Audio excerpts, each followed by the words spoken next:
Hi all, welcome to my channel. ഇന്ന് നമുക്ക് easy ആയിട്ടൊരു എഗ് ലബാബ്ദാർ ചെയ്ത് നോക്കാം. ഇത് സിമ്പിൾ റെസിപ്പിയാണ്, ഈസി ആയിട്ട് റെഡിയാക്കിയെടുക്കാവുന്നതേ ഉള്ളൂ. ടേസ്റ്റിയാണ് കഴിക്കാനായിട്ട്. ഇതിൻ്റെ കൂടെ ഞാൻ പെയർ ചെയ്തേക്കുന്നത് നമ്മുടെ ഇടിയപ്പമാണ്. ഇത് ഇടിയപ്പത്തിൻ്റെ കൂടെയോ അപ്പത്തിൻ്റെ കൂടെയോ ചപ്പാത്തിയുടെ കൂടെയോ ഒക്കെ കഴിക്കാവുന്നതാണ്. ഇതിനായിട്ട് ഞാൻ കുറച്ച് ഇൻഗ്രീഡിയൻസ് ഒക്കെ എടുത്ത് റെഡിയാക്കി വെച്ചിട്ടുണ്ട്. അപ്പോൾ നമുക്ക് ഉണ്ടാക്കാനായിട്ട് തുടങ്ങാം. ഇതിനായിട്ട് ഞാൻ ഒരു 3 ടേബിൾ സ്പൂണോളം ഓയിൽ ഒഴിച്ച് കൊടുത്തിട്ടുണ്ട്. അതിലേക്ക് ഒരു 1/2 ടീസ്പൂണോളം ജീരകം ഇട്ട് കൊടുക്കുന്നുണ്ട്. ഒരു 3 ഏലക്ക ഇട്ട് കൊടുക്കുന്നുണ്ട്. 2 ബേ ലീഫും ഒരു ചെറിയ പീസ് കറുവാപ്പട്ട ഇട്ട് കൊടുക്കുന്നുണ്ട്. ഇത് നമുക്ക് ചെറുതായിട്ട് വഴറ്റിയെടുക്കാം. ഇനി ഇതിലേക്ക് അരിഞ്ഞു വെച്ചിരിക്കുന്ന 1 കപ്പോളം സവോള ഇട്ട് കൊടുക്കുകയാണ്. ഇത് 1 സവോളയാണ് ഞാൻ എടുത്തിരിക്കുന്നത്. ആവശ്യത്തിന് ഉപ്പും കൂടെ ചേർത്ത് നമുക്കിതൊന്ന് വഴറ്റി കൊടുക്കാം. ഞാൻ ഉപ്പ് എപ്പോഴും ഇച്ചിരി ഇട്ട് കൊടുക്കത്തുള്ളൂ ആദ്യം, പിന്നെ നമുക്ക് ആവശ്യമുണ്ടെങ്കിൽ ചേർത്ത് കൊടുക്കാവുന്നതാണ്. ഇതിലേക്ക് ഞാൻ 1 ടേബിൾ സ്പൂണോളം ഇഞ്ചി വെളുത്തുള്ളി പേസ്റ്റ് ഇട്ട് കൊടുക്കുന്നുണ്ട്. ഇതൂടെ ചേർത്ത് ഇത് നന്നായിട്ടൊന്ന് വഴറ്റി കൊടുക്കാം. ഇതിലേക്ക് ഞാൻ 1.5 ടീസ്പൂണോളം ചില്ലി പൗഡർ എടുത്തിട്ടുണ്ട്. 1/4 ടീസ്പൂണോളം ടർമറിക് പൗഡർ, 1/2 ടീസ്പൂൺ പൗഡർ, 1 ടീസ്പൂണോളം കൊറിയാൻഡർ പൗഡറും 1/2 ടീസ്പൂൺ പെപ്പർ പൗഡറും എടുത്തിട്ടുണ്ട്. ഇതിലേക്ക് 1/2 ടീസ്പൂണോളം ഗരം മസാലയും കൂടി ചേർത്തിട്ട് ഞാനിതൊന്ന് മിക്സ് ചെയ്ത് കൊടുക്കുന്നുണ്ട്. ഇത് നമുക്കൊരു 1-2 മിനിറ്റ് നല്ലപോലെ ഒന്ന് വഴറ്റി കൊടുക്കാം. ഇനി ഇതിലേക്ക് നമുക്ക് തക്കാളി ഇടണം. ഞാൻ 1 തക്കാളി ഇതുപോലെ ചെറിയ പീസുകളായിട്ട് അരിഞ്ഞത്, അതിലേക്ക് ഒരു 10-12ഓളം കാഷ്യൂനട്ട് ഒന്ന് സോക്ക് ചെയ്തതും കൂടി ഇട്ട് അരച്ചുകൊണ്ട് വന്നിട്ടുണ്ട്. അതിൻ്റെ ഇതിലേക്ക് ഒഴിച്ചു കൊടുക്കുവാണ്. എനിക്ക് വലിയ തക്കാളി ആയിരുന്നു ഉണ്ടായിരുന്നത്, അതുകൊണ്ടാണ് ഞാൻ 1 തക്കാളി ഇട്ട്. നിങ്ങൾക്ക് ചെറുതാണെന്നുണ്ടെങ്കിൽ 2 തക്കാളി എടുക്കാവുന്നതാണ്.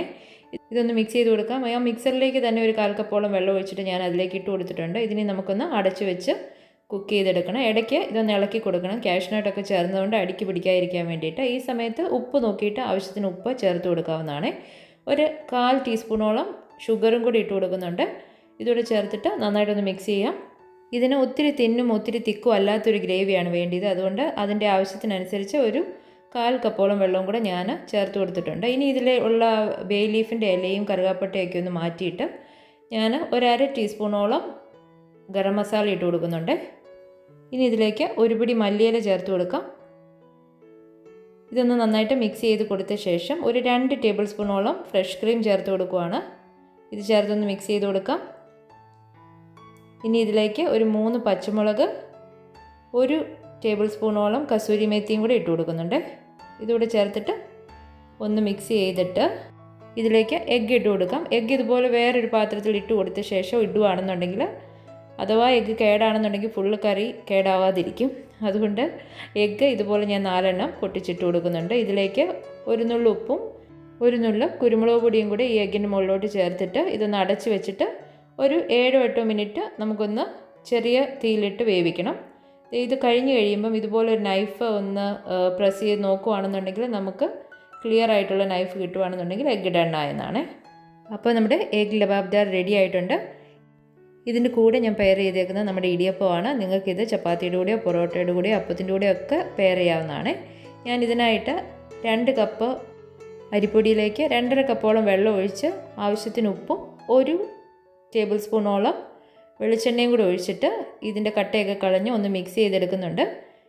ഇത് മിക്സ് ചെയ്തതിന് ശേഷമാണ് തീ ഓണാക്കുന്നത്. തീ ഓണാക്കിയ ശേഷം ഇതുപോലെ ഒന്ന് ഇളക്കി കൊടുത്തു കഴിയുമ്പം നമുക്ക് ഈ വെള്ളമൊക്കെ വറ്റി നമുക്ക് ഇതുപോലൊരു മാവ് റെഡിയായി കിട്ടും. ഇനി ഇടിയപ്പത്തിൻ്റെ അച്ചിലേക്ക് നമുക്ക് ഈ മാവ് ഒന്ന് ഇട്ട് കൊടുക്കാം. ഇങ്ങനെ ചെയ്യുമ്പോൾ ഇത് കുറച്ചുകൂടി സോഫ്റ്റായിട്ട് നമുക്ക് റെഡിയാക്കി എടുക്കാൻ പറ്റുന്നതായിട്ട് തോന്നിയിട്ടുണ്ട് കേട്ടോ. ഇത് ചെയ്തുകൊണ്ടിരുന്നപ്പോൾ സത്യത്തിൽ ആ ബേസിലിൻ്റെ മൂവിയിൽ ഇടിയപ്പം ഉണ്ടാക്കുന്ന ഓർമ്മ വന്നത്. അതിലും എളുപ്പത്തിൽ ഇത് ചെയ്തെടുക്കാൻ പറ്റും. ഞാൻ ഇതുപോലെ ഒരു സ്റ്റീൽ പാത്രത്തിലാണ് ചെയ്തെടുക്കുന്നത്. അപ്പോൾ നമുക്ക് ഇച്ചിരി വലുപ്പത്തിന് ചെയ്തെടുക്കുക. ഒറ്റയടിക്ക് പരിപാടി തീരും. നിങ്ങൾക്ക് ചെറിയ ഇടിയപ്പം വേണമെന്നുണ്ടെങ്കിൽ ഇഡലിത്തട്ടിൽ ചെയ്താലും മതി. അങ്ങനെ ഞാൻ ഇതൊന്ന് പ്രസ് ചെയ്ത് കൊടുത്ത ശേഷം ഇതിലേക്ക് 1 ടീസ്പൂണോളം കോക്കനട്ട് ഷ്രെഡ് ചെയ്തത് ഇട്ട് കൊടുക്കുന്നുണ്ട്.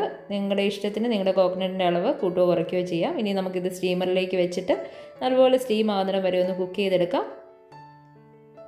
ഇത് നല്ല അടിപൊളിയായിട്ട് സോഫ്റ്റ് ആയിട്ടുള്ള ഇടിയപ്പം റെഡി ആയിട്ടുണ്ട്.